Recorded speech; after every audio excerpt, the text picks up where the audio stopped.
Welcome to Automated Visual Software Analytics. This part is about predictive software analytics. We will introduce principles of predictive analytics. We will give you an overview of predictive software analytics and applications.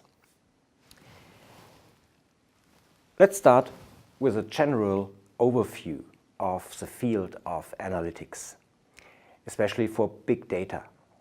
Big data analytics can be distinguished between descriptive analytics, predictive analytics, and prescriptive analytics.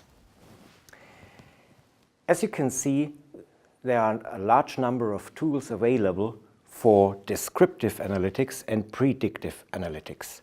Descriptive analytics generally asks what happened and why did it happen, whereas predictive analytics asks what will be happen. Prescriptive analytics goes even one step further and asks how to best shape the future.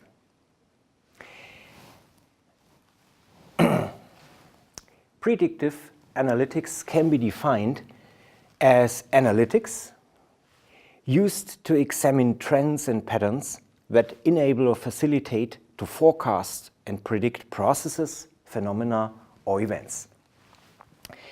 The core of predictive analytics relies on capturing relationships between explanatory variables found in the data and the predicted variables from past occurrences or from comparable data sets, and exploiting them to predict the unknown outcome. Interestingly, the unknown can be located in the future, but it can also be located in the present or in the past. It's illustrated here. Descriptive analysis, analytics, diagnostic analytics, predictive analytics, and prescriptive analytics, and the related fundamental questions that are associated with these different forms of predictive analytics. Of course, in practice, a predictive analytics system typically allows you to answer all these questions with a unique set of features and functionalities. Key is that analytics will help you to get hindsight, insight, and foresight. Of course, predictive and prescriptive analytics, it's much harder than descriptive analytics with respect to the properties and qualities that data sets have to fulfill. So in this table there is a general schema that shows the different kinds of questions. So if we relate our questions to the past, we can ask what happened and get reports.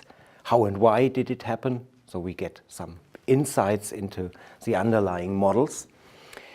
Related to the present, we can ask what is happening now. Maybe we get some alerts of for the current situation. What's the next best action? And we would like to obtain some recommendations. And about the future, what will happen? We can extrapolate from our current data to the future. And what's the best worst that can happen in terms of predicting? Principles of predictive analytics are already applied in a large number of industries and branches. To give you just a few, it's used in clinical decision support systems, complex data about individual persons and their history in terms of health issues, or in the cross-selling field where industries, companies want to know what's typically bought by customers, and they can forecast to a certain degree what customers most likely would also like to have. In fraud detection, of course, predictive analytics plays a central and essential role, and of course also in financial risk management. Predictive analytics is applied in these fields and forms a key building block, a key component of IT solutions. Interestingly, the situation is quite different in software engineering. There, we do not have much predictive analytics today, unfortunately. What are the principles behind predictive analytics? It's predictive modeling. Predictive modeling, to summarize the key points, includes models of the relation between the specific performance of a unit in a sample and one or more known attributes or features of that unit. The objective of the model is to assess the likelihood that a similar unit in a different sample will exhibit the specific performance. So we are talking about probability or likelihood. The available sample units with known attributes and known performances are called training samples. And the units in other samples with known attributes but unknown performances are called out-of-sample units. The out-of-sample units bear no chronological relation to the training sample units. So we can investigate also situations in the past, in the present, or in the future. So this is how predictive modeling actually works. For implementing predictive analytics system, we typically apply data mining techniques. Among these techniques are descriptive data mining techniques, which, for example, include clustering algorithms. That means algorithms that divide a set of items into groups of similar objects. Association rule discovery that aims at identifying relations and searches for strong rules in the set of items. Sequential pattern discovery that aims at finding relevant patterns in a sequence of items. In data mining, we also have techniques that focus on prediction, such as classification. By classification, we can predict item classes. Regression analysis, that means the investigation of interaction between different variables.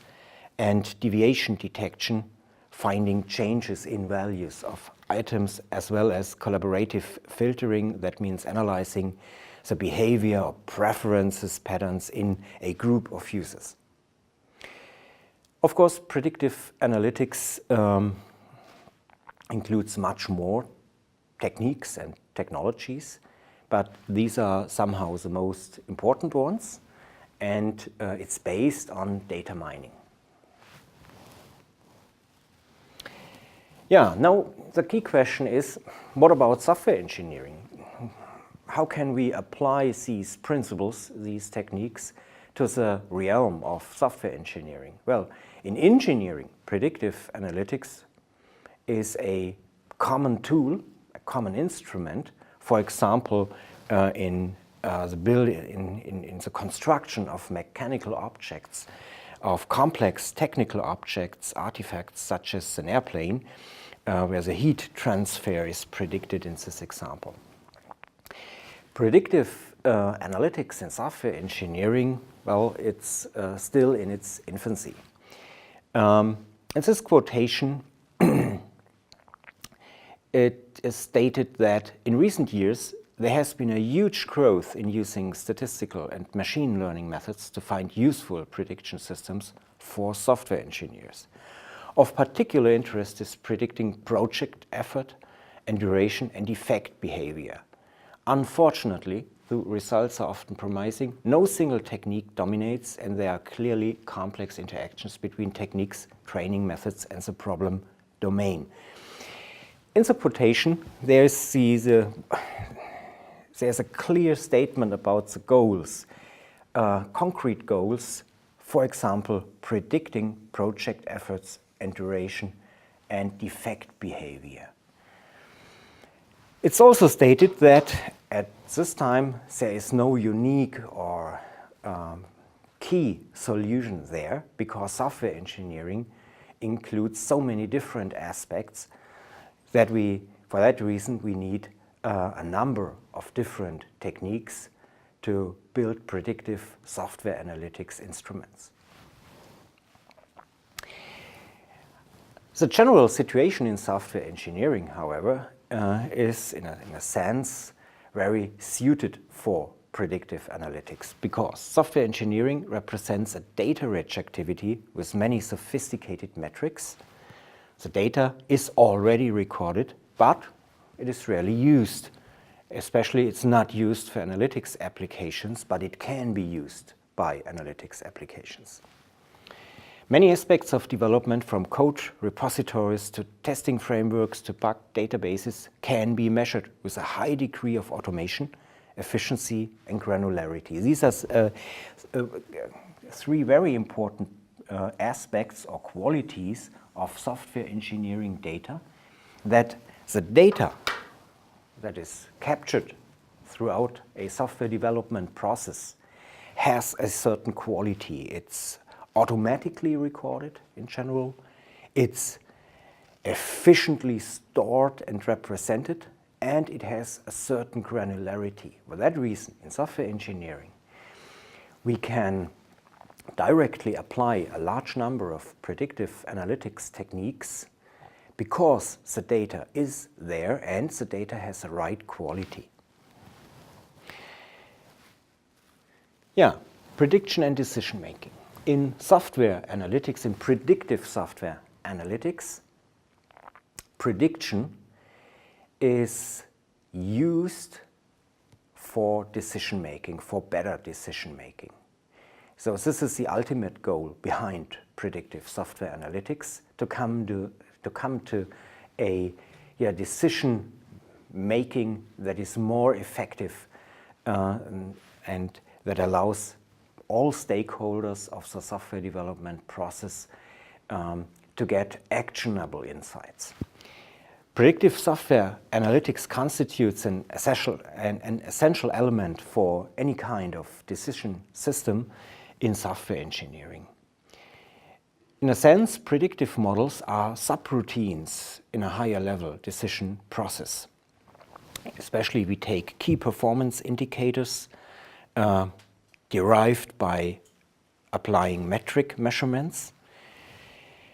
We output these measurements together with the initial data to predictive models. We come at the end to proactive decision making, and we use data mining to detect patterns, trends, and underlying relationships within the software engineering data. For example, data about source codes, data about the system behavior, or data about the system evolution. Decision systems generally have to provide a certain quality. It's called a sense of comfort to managers. Managers represent an important category of stakeholders. And by managers, we refer both to technical managers as well as to managers that are responsible for projects or have a certain responsibility in a company beyond technical issues. Key features of decision systems that focus on this stakeholder group have to provide three key features. How to find a problem. We want to detect and diagnose the problem scope.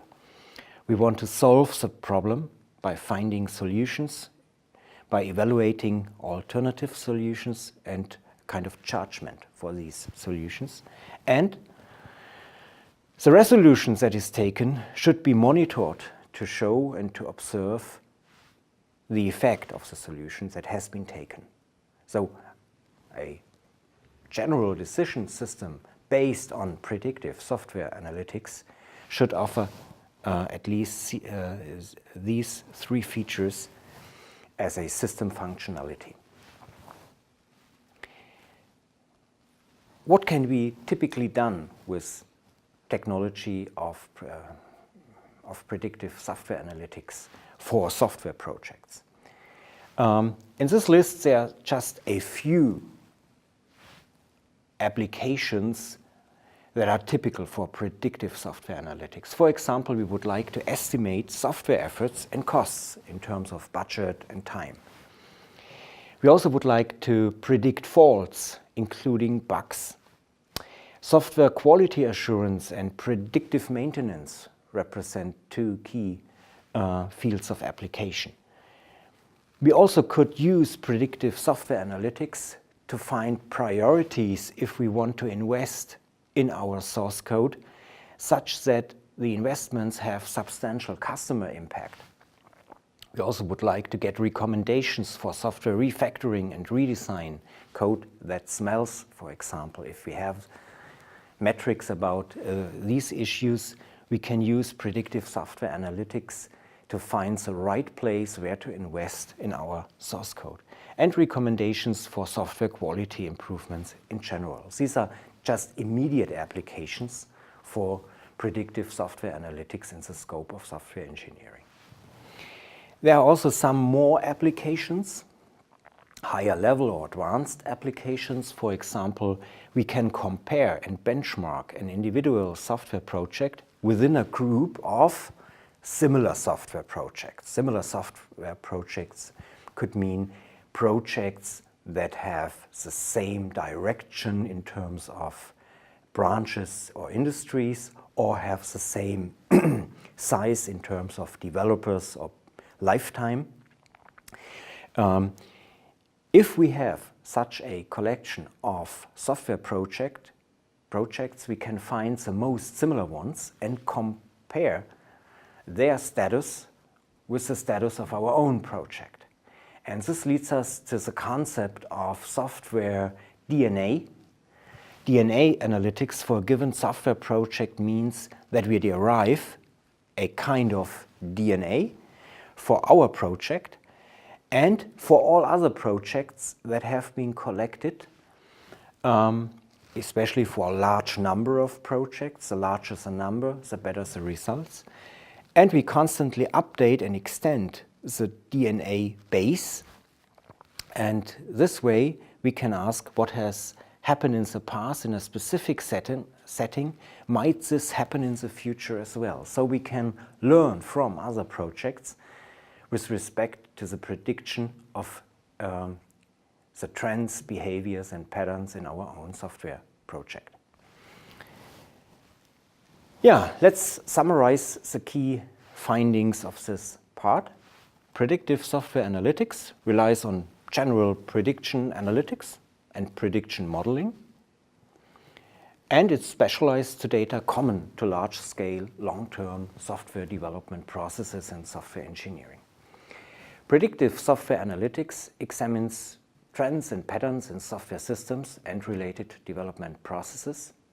And this enables us to, or facilitates, to forecast and predict processes, phenomena or events located in the future, in the present, or in the past.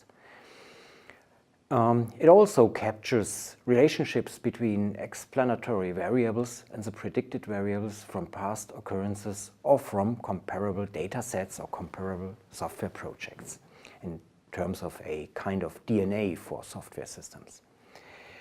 Predictive software analytics in general is a key element to build software engineering decision support, decision-making systems that provide a sense of comfort by detecting and diagnosing problems, by providing evaluation of alternatives and solutions, and judgment.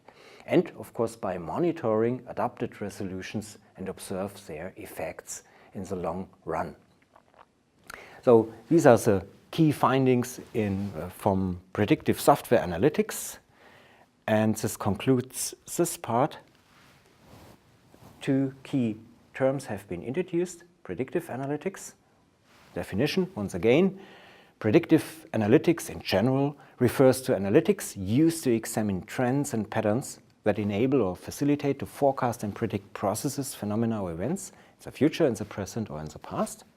And specialized to our domain, predictive software analytics refers to predictive analytics, specific to large-scale, long-term software development projects and software engineering.